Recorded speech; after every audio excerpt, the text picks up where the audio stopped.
Super Mario World, som jeg lovede en ven på YouTube i gang. Jakob Mester, hvis du kan høre mig. Du spurgte mig en gang, om jeg kunne lave en... du spurgte mig, om jeg kunne lave en let's play eller noget.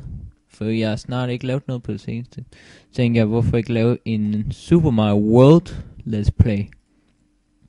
Så her er den. Så I vil ikke høre så meget fra mig, så... Men lad os starte. Jeg skal lige slette noget data. Sådan. Jeg skal noget. Ups, det var min mikrofon, jeg kom til at tabe. Okay, nu har vi tom data, så skal vi begynde på one player. Welcome, this is Stanislaw. In this strange land we find that Princess Toadstool is missing again. It looks like Bowser's... Kort sagt, Princess Peach er kidnappet igen af Bowser, og Mario skal redde hende. Punktum. Og hun er i dinosaurland den her gang i 16-bit.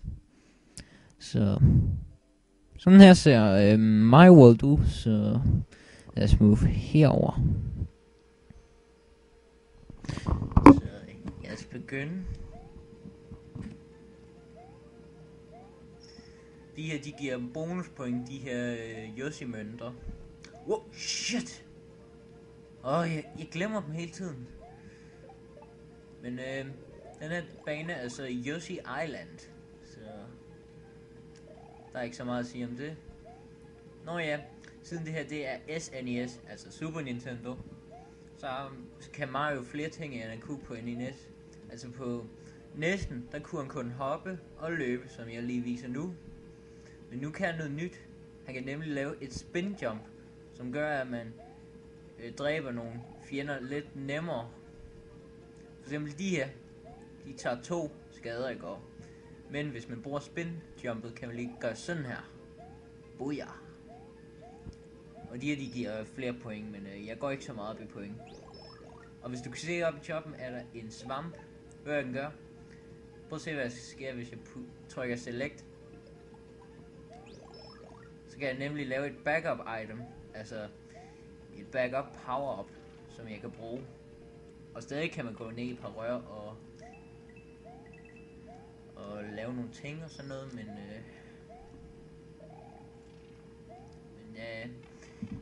jeg er faktisk lidt fan af Mario for tiden, så hvad ellers kan jeg sige?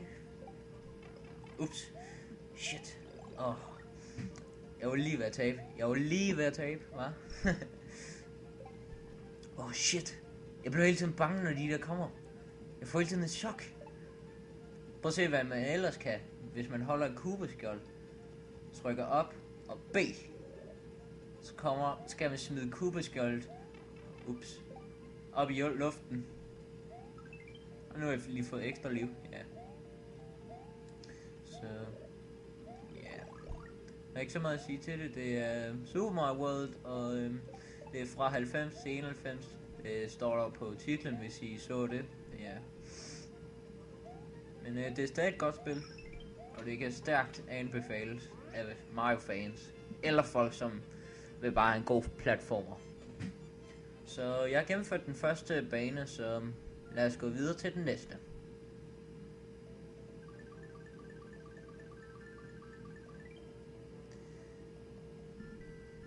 Mario Worlds hovedgimmick er ikke kun grafikken, men også at på mange af banerne er der faktisk hemmelige udgange. Det vil sige, at alle banerne, som er markeret med en rød, har en hemmelig udgang, man så kan føre til andre steder på verdenskortet. Så den her kontakt, som jeg har rørt, det gør sådan, at alle de gule tomme blokke kan nu blive solide. Det vil sige, at jeg nu kan gå på dem. Eller hvis det nu er en power-up, der er i specielle steder. Men hvis folk er sådan til 100% playthrough, så kan det i hvert fald anbefales. For jeg er meget op til 100%, og I ved hvad jeg mener. Så jeg skal gå herover. Så prøv at se. One-up. På den allerførste bane kan man allerede få et ekstra liv. Det synes jeg er sygt. Så... det er så Yoshi. Det er også Super Mario Worlds en af hovedgimmickerne. Det er, at han kan sluge de her ting. Jeg kan ikke lige huske, hvad de gjorde. Han kan også sluge kubeskjolden. Og det er hver forskellige farver kubeskjold, der gør en speciel ting. Den grønne... Ups. Okay. Den grønne, det gør sådan, når han kan beholde den i munden og også kaste den på nogle fjender. Ups. Mens de røde, når man har dem inden og skyder dem ud igen, kaster kaster ildkugler ud. Og hvis man finder endnu et Yoshi-æg, får man bare en one-up, altså ekstra liv. Hvis I nu ved det. Ja. Jeg tror, alle ved det. Så... Der er ikke så meget at fortælle, så det er bare Super Mario World, og det er et fantastisk spil. Jeg har gennemført det mange gange. Hvis I ikke så det på min save file, har jeg ikke gemt så mange, fordi jeg kun har gennemført det én gang. Men hvis I kender Mario, så behøver jeg ikke at forklare meget. Ja. For enden af banen er der 2 pæle. Hvis du rammer den pæl, der er i midten, kan du få nogle ekstra point, der måske leverer dig hen til en bonusbane. Men som I så fik jeg ikke nok point. Det vil jo højere man kommer, jo højere point får man. Så det her. Yoshi er ret god, fordi det man ikke kan i New Super Mario World med Yoshi, er at man kan tage med i et andet bane. At man faktisk kan tage med i andre baner. Undtagen spøgelseshusene og slottene, hvilket er meget nederen. Men jeg kan måske godt forstå det, fordi Yoshi er måske bange. Ja, som I så igen, skyder den ildkugle, når man har et rød kubeskjold. Så... Jeg vil ikke lave en let's play over hele spillet. Jeg vil bare lige vise noget af det. Altså bare lige for folk, som måske er interesseret i, hvad det er, eller sådan noget. Ups. Nå ja. Kan I se de her blokke, ikke? Dem er jeg står på lige her. De var her ikke før. Det er fordi, jeg rørte den gule kontakt, så var de her ikke. Prøv at forestille, hvis jeg ikke gjorde det, så var de her ikke. Dem jeg løber på lige nu. Så det er jo ret godt. Men som sagt er det her gamle Super Nintendo-spil, som er stadig populært. Ups. Men jeg spiller nu på emulator, hvis I ved, hvad det er. Så... Yoshi er meget fed, fordi man kan faktisk tage med i... Nå ja, det har jeg så sagt. Nå. Men ildblomsten er tilbage. Men alle de andre power-ups for Super Mario Bros. 3 er her ikke. Selvfølgelig er stjernen der også, men I ved hvad jeg mener. Alle de simple og sådan noget. Men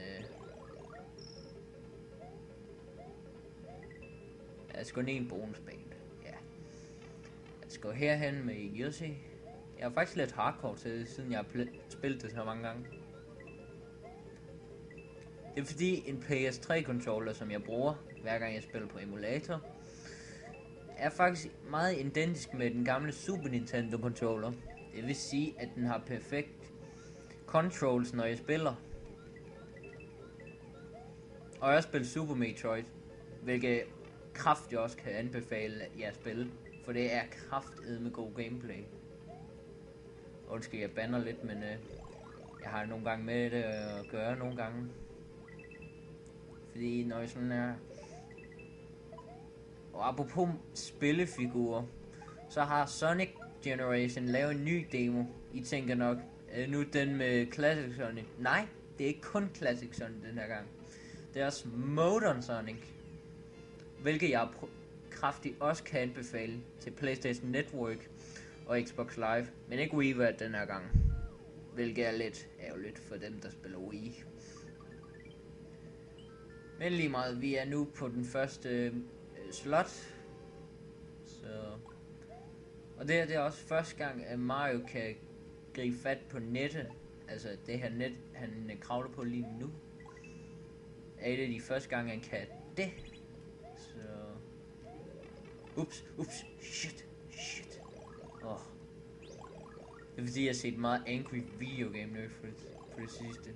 Altså, den sure spilanmelder. Ja. Det er fordi... Ikke fordi han kun er sur, men han mener det faktisk. Det han siger. Men måske skulle jeg snakke mere om gameplay. Så... Jeg skulle... Nå ja, der er forskellige checkpoints. Det er den her, der er checkpoint. Hvis man rammer den, hvis man er minimario, så får man selvfølgelig en svamp. Så... Oh shit! Det er første gang spillet, så fik jeg en kæmpe chok, da den kom. Men